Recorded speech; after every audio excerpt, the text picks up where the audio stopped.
I thought my husband was cheating. I wish that was the truth. My husband and I had been married for 7 years. We trusted each other completely. Or at least, I thought we did.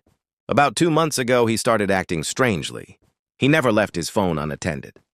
He'd take it into the shower, sleep with it under his pillow.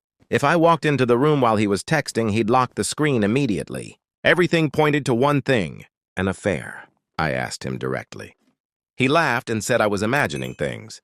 A week later, I found a hotel receipt in his jacket pocket. He claimed it was from a work meeting. Then I found flowers in the trunk of his car.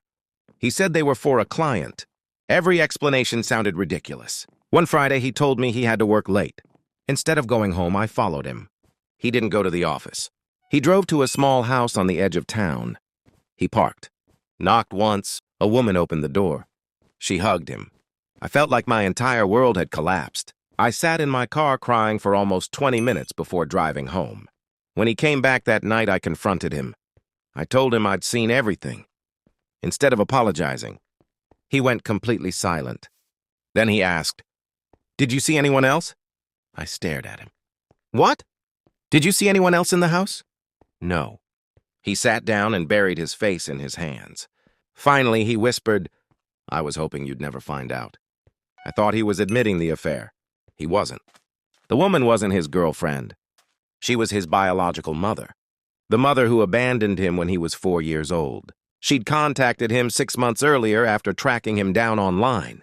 He'd been secretly meeting her because he didn't know if he even wanted her back in his life. He was ashamed, scared I'd judge him. I immediately felt awful for assuming the worst. Then he said something that made my stomach drop. "There's something else." His mother wasn't dying. She wasn't homeless. She didn't need money. She only contacted him because she'd recently been arrested for fraud and wanted him to testify that she'd always been a caring parent. She'd promised she'd finally be part of his life if he helped her. When he refused, she threatened to tell me he was having an affair unless he did what she wanted. The hotel receipts?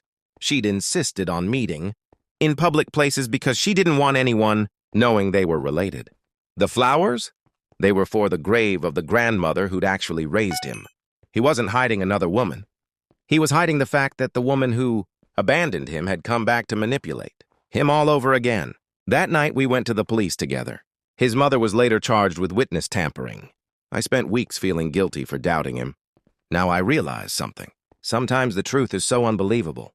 An affair would have been easier to accept.